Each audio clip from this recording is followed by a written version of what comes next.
My name is Michael Misa. I play for the Mississauga Senators. I'm a centerman in my hometown's Oakville, Ontario.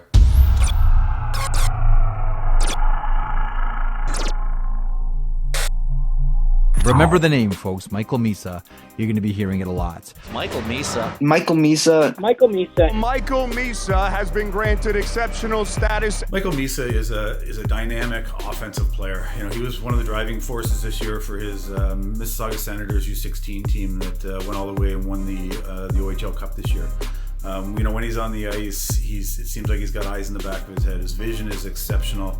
He anticipates plays so well. He always seems to be at the right place at the right time. I think I'm like a two-way player who's good defensively and offensively. In the offensive zone, I like to make plays. You know, I'm really deceptive with the puck and like unpredictable, so you can't really read me on my next move. And defensively, I think I make plays, block shots to really help my team out. Michael got exceptional status because of his all-around game. You know, he's not a one-dimensional offensive player.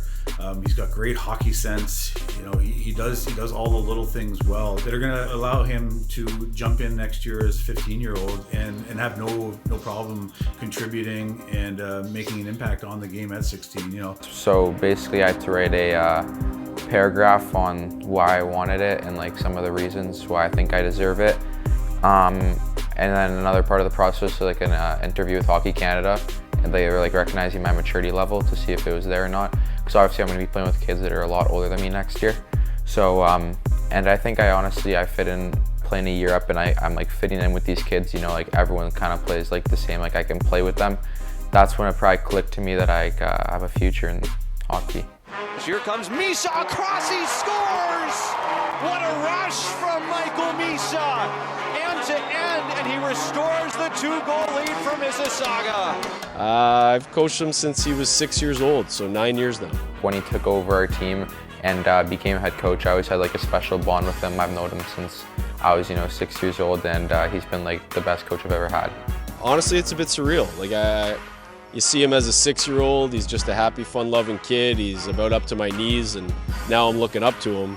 It's fun to see. I've seen his hard work really progress over the years, on the ice and off the ice, and now seeing the skill and the strength kind of combine to make him the player he is today.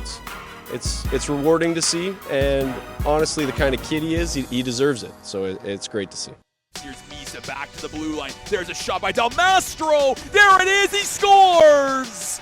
And it is Luke Misa from Oakville, Ontario. One great story about Michael growing up is that we'd have a rink in our backyards during the winter, and we had a lot of great one-on-one battles, a lot of competitive battles between us two, and a lot of slashes and stuff, but it was fun. Ever since he got drafted, he's always been pushing me to get better, and I always work out with him and stuff, and he's always pushing me to be like the best I can possibly be. I was really happy, especially considering like he's worked so hard over the years during the summers and during the season. I think it was well earned, and just hoping that he continues playing well in the future as he goes. He's probably my biggest supporter, so it's always great when you have like a nice supporter like that you can talk to or just reach out anytime you want. Yeah, playing against Michael is definitely going to be great considering we've never really played against each other, so it's going to be awesome being on the same ice and playing against him. They touch it again as here's Misa, passes across, scores! Bodie Stewart finishes off the play, and for Misa, it's a new tournament record with 20 points at the 2022 OHL Cup. His end of the year was something special. You know, it was right up there with Connor McDavid and Shane Wright. He beat both the points records in the OHL Cup. So you know, his end of the year and the way that he played in big games all year. Hear my name just in like a column with them, it's truly an honor. But I just try not to compare myself to those superstars because they've already accomplished so much, and I'm just getting started. So I want to I can learn stuff from their game and just try to take it into my game and use it for the future. You know, he's going to have no problem stepping into the Ontario Hockey League next year because he is such a smart player, and he's got the speed and the quickness. He's a workhorse. He can play in all situations. He's a goal scorer. He's a playmaker. He's hard in on the forecheck. He wins big face-offs, kills penalties. led our team in power play points this year. He's just an all-around hockey player. And he seemed to put the team on his shoulders in the OHL Cup. You know, he had 10 goals, 10 assists in 7 games. Big game players that elevate during those big games. That's what us as scouts and OHL teams are looking for. Being able to play in the OHL, it's a huge accomplishment. I can't wait for the start of the training camp and just getting started with my new OHL team.